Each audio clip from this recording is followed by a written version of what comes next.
Hello everyone, আসসালামু আলাইকুম। চলে আসলাম নতুন একটা ভিডিও নিয়ে। এই পর্যন্ত আমি আমার চ্যানেলে অনেকগুলো পুঁইশাক গাছের ভিডিও আপলোড করেছি। আপনারা যারা বারান্দায় কিংবা ছাদের টবে পুঁইশাক গাছ লাগিয়েছেন কিংবা লাগানোর ইচ্ছে আছে, তারা আমার আজকের ভিডিওটি প্রথম থেকে শেষ পর্যন্ত দেখে নিতে পারেন।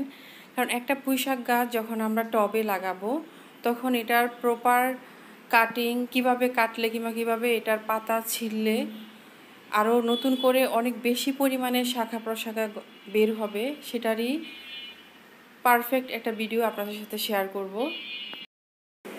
আশা করছি গাছপ্রেমীরা অনেক বেশি উপকৃত হবেন। এখানে আমি আমার বারান্দা বাগানের পুঁইশাক গাছগুলো আপনাদের সাথে শেয়ার করছি। এখানে দেখেন পুঁইশাক গাছ কিছুটা বড় হওয়ার পর মোটামুটি 1 থেকে 1.5 হাত মাছ থেকে কেটে দিয়ে পাতাগুলো ছিঁড়ে দিয়েছি। আর পাতাগুলো আমি কিভাবে হাত দিয়ে ছিঁড়েছি দেখতেই পাচ্ছেন।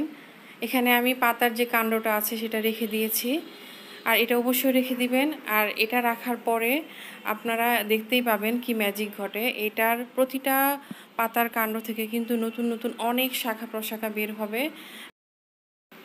আর যারা ছাদে কিংবা বারান্দায় টবের মধ্যে পুঁইশাক গাছ লাগান, তাদেরকে একটা কথাই বলবো, পুঁইশাক গাছ লাগানোর আগেই কিন্তু কিছুটা এর পরিচর্যা করতে হয়। যেমন মাটি যদি আপনি উর্বরতা বৃদ্ধি করতে চান, পরবর্তীতে যদি কোনো চর্চা না করে এভাবে ফলন বৃদ্ধি করতে চান, তাহলে কিন্তু শুরুতেই মাটিগুলো ওইভাবেই তৈরি করতে হবে।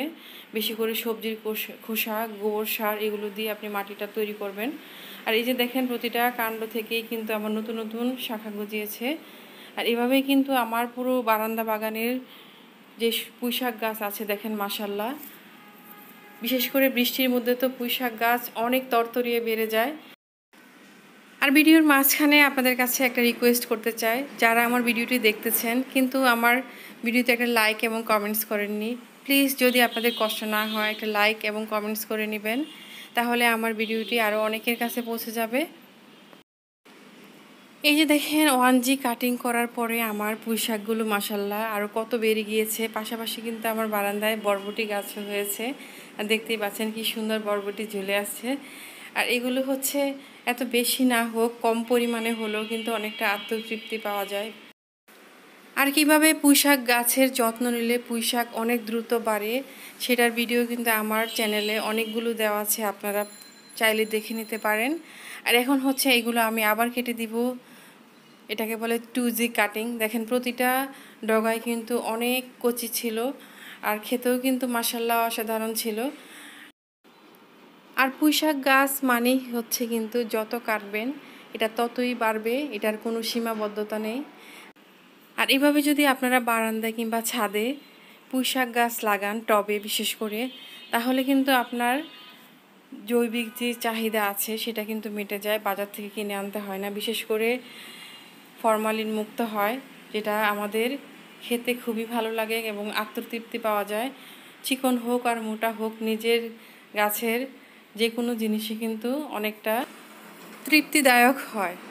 মাশাআল্লাহ, আমি যখন কাটতেছিলাম তখন কিন্তু আমার খুবই ভালো লাগতেছিল যে এইভাবে যদি আমি সব ধরনের সবজি লাগিয়ে খেতে পারতাম, কিন্তু বারান্দায় তো আর এত জায়গা।